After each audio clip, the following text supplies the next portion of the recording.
कल हमने हवाई फोटो चित्रों के बारे में चर्चा की थी, यानी कि वायुमंडल आधारित प्लेटफॉर्म में स्थित कैमरे की सहायता से प्राप्त धरातल का प्रतिबिंब हवाई फोटो चित्र कहलाता है।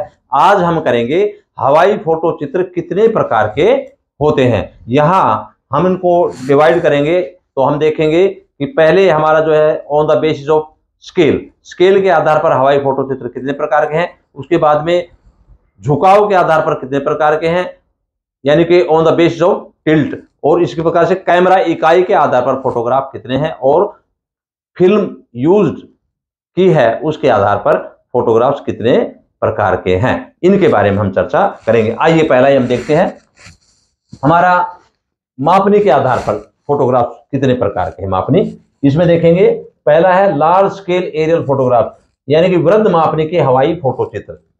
इसी प्रकार से मीडियम स्केल एरियल फोटोग्राफ, मध्यम मापनी के हवाई फोटो चित्र, और स्मॉल स्केल एरियल फोटोग्राफ, लघु मापनी के हवाई फोटो चित्र। अब इनके बारे में हम देखेंगे इसकी मापनी क्या क्या है, क्या काम आती है इसके। यह देखिए पहला ही हमारा है लार्ज स्केल एरियल फोटोग्राफ। ऐसे फोटोग्राफ जिनकी मापनी 1:5000 से 1:20,000 मापक होता है, उसके अनुसार जो चित्र लिया जाता है उसे हम बोलते हैं लार्ज स्केल एरियल फोटोग्राफ, यानी कि वृहद मापनी के मानचित्र। ये उस क्षेत्रों के लिए लिए जाते हैं जो कैडेस्ट्रल मैप बनाए जाते हैं, यानी कि रेवेन्यू के मैप, जैसे किसी गांव के प्लॉट्स हैं, मकान हैं, या इसके अलावा खेत हैं, वो खुले खुले दिखाई दें।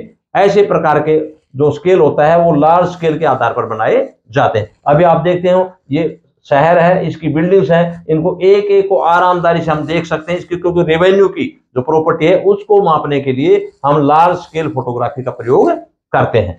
इसी प्रकार से हम देखते हैं मीडियम स्केल एरियल फोटोग्राफ। इसमें यानी कि ये मीडियम प्रकार के होते हैं, इसमें हमारा जो टोपोग्राफिकल शीट्स होती है, हमारे जो पूरे इंडिया या वर्ल्ड के करते हैं टोपोग्राफिकल शीट्स, तो उसके अनुपात जो हमारा होता है उसमें 1:20,000 से 1:50,000 के बीच वाली जो स्केल होती है उसके अनुसार हम मानचित्र तैयार करते हैं। और ये हमारे ज्योग्राफिकल जो टोपोग्राफिकल शीट होती है वो पूरे भारत के अंदर नंबरिंग बटा हुआ उसके अनुसार जो बनाए जाते हैं। इसमें 1920 में और 1940 में अमेरिका और इंडिया ने, हमारा जो यूएसए और भारत ने टोपोग्राफिकल शीट्स इसी आधार पर बनाई थी। इसी प्रकार से अब हम देखेंगे कि स्मॉल स्केल एरियल फोटोग्राफ, ऐसे फोटोग्राफ जिनकी मापनी 1:50,000 से भी और 1:50,000 के ज्यादा भी हो सकती है। इसके ऐसे क्षेत्र लिए जाते हैं स्मॉल स्केल एरियल फोटोग्राफ जिसमें एरिया बहुत ज्यादा कवर हो जाता है, जैसे पूरा वर्ल्ड भी कवर हो सकता है, पूरे कॉन्टिनेंट्स भी अलग अलग कवर हो सकते हैं, यानी कि बड़ा क्षेत्र इसमें शो कर दिया जाता है। इसमें क्षेत्र को ज्यादा कवर किया जाता है और उसमें स्पष्टीकरण कम होता है, इसीलिए जैसे पूरा वर्ल्ड हो या पूरा महाद्वीप भी इसके अंदर होता है। जैसे स्मॉल स्केल एरियल फोटोग्राफ एक चित्र बताया गया है, इसमें बड़ा क्षेत्र जिसमें समुद्र भी दिखाया गया, उसमें स्थल भाग भी ज्यादा दिखाया गया। इसी प्रकार से ये तो हो गए हमारे स्केल के आधार पर।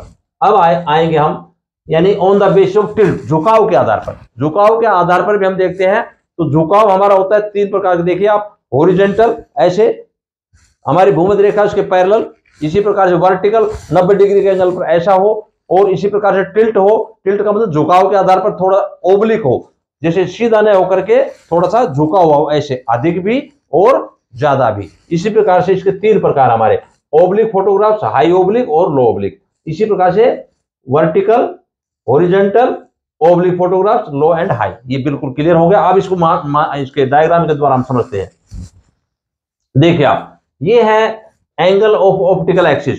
हमारे 90 डिग्री के, लगभग 90 डिग्री के आधार पर सिधाई पे जो हमारे चित्र लिए जाते हैं एरियल फोटोग्राफ्स, लगभग जो है 2 या 3 डिग्री इधर उधर हो सकता है, इसमें कोई वो बात नहीं, पर लगभग ये माना जाता है। फिर सिधाई के अंदर जो है ये डायग्राम जो है ये शो करता है कि हमारे चित्र 90 डिग्री के एंगल पर ही नीचे लिए जाएंगे। इसी प्रकार से इसका दूसरा है हमारा लो ओब्लिक फोटोग्राफ। इसका थोड़ा सा झुकाव 2-3 से ज्यादा हो जाएगा, और हाई ओब्लिक है, इसका और ज्यादा झुकाव हो जाएगा। इस प्रकार से ये 3 प्रकार के हमारे एंगल्स के आधार पर हम जो है मानचित्र तैयार करते हैं। अब इनके डायग्राम से देख लीजिए आप, आरामदारी से देखें।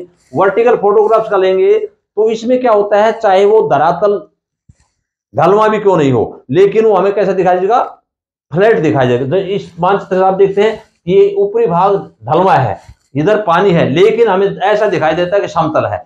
इसलिए वर्टिकल फोटोग्राफ की सबसे बड़ी यही खासियत है कि चाहे ढालू हो चाहे समतल हो, दोनों एक जैसे दिखाई देंगे।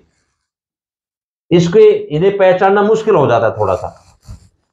नेक्स्ट है लो ओब्लिक फोटोग्राफ। इसमें हमारे पहाड़ों की चोटियां या पहुंच के बाहर के जो क्षेत्र होते हैं उसके लिए लो ओब्लिक थोड़ा सा कर दिया जाता है, झुकाव कर दिया जाता है ताकि हम उन क्षेत्रों को देख सकें। लो ओब्लिक फोटो ये देखेंगे आप, ये सारा जो है हमारा ऊंचाई वाला भाग में, पर्वतीय भाग भी इसमें दिखाई दे जाता है। इसी प्रकार से हाई ओब्लिक फोटोग्राफ, इसमें कैमरे को 3 डिग्री से अधिक झुकाया जाता है ताकि आसपास के क्षेत्र है वो स्पष्ट दिखाई दे सके। इसीलिए आप देखते हो ये शहर है, शहर के अंदर जो है स्पष्ट दिखाई देने के लिए ओब्लिक थोड़ा सा तिरछा कर दिया जाता है ताकि अंदर की चीजें भी साफ साफ दिखाई दे जाए। इसी प्रकार से अब हम देखते हैं कन्वर्जेंट एरियल फोटोग्राफ। ये क्या होते हैं कन्वर्जेंट, हमारे जो अभिसारी फोटोग्राफी की ऐसी तकनीक है जिसमें किसी दृश्य की छवियों को कैद करने के लिए कई कोणों का उपयोग किया जाता है। इसमें क्या होता है, हमारा कन्वर्जेंट फोटोग्राफ में 2 कैमरे आपस में एक ही चीज है लेकिन आमने, एक कैमरा इधर है और एक कैमरा इधर है ताकि दोनों के पार्श्व हैं उसको स्पष्ट दिखाई। जैसे रेलवे लाइन है तो ये एक कैमरा इधर लग रहा है हवाई जहाज के ऊपर, एक इधर लग रहा है और दोनों का साइड है उनको स्पष्ट दिखाई दे। ऊंचाई वाले भाग को इधर वाले को दिखाई देगा, इधर वाले को स्पष्ट दिखाई देगा। इसी प्रकार से आप देखेंगे कि कन्वर्जेंट फोटोग्राफ, ये आप देखिए फ्लाइट, एक कैमरा इधर लग रहा है, एक कैमरा आमने सामने लग रहे हैं और ये रेलवे लाइंस है इसको बिल्कुल 3 डायमेंशन दिखा रहा है, लंबाई भी, चौड़ाई भी और ऊंचाई भी आपको बिल्कुल स्पष्ट दिखाई दे रहा है। इसलिए इसका इस्तेमाल किया जाता है, कन्वर्जेंट फोटोग्राफ से इस्तेमाल किया जाता है एरियल फोटोग्राफ में।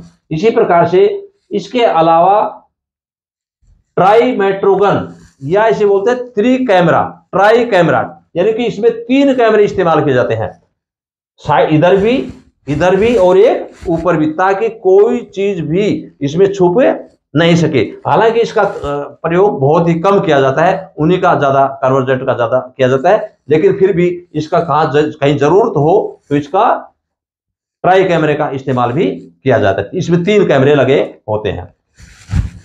इसी प्रकार से प्रयुक्त फिल्म के आधार पर भी हम देखते हैं, तो हम जो चित्र बनाते हैं उसमें कई फिल्में इस्तेमाल की, जैसे ब्लैक एंड व्हाइट फोटोग्राफ्स, दूसरा है कलर फोटोग्राफ्स और तीसरा है black and white infrared photograph. इस प्रकार से कैसी फिल्म इस्तेमाल करते हैं हमारा जो चित्र बनाते हैं उसके आधार पर।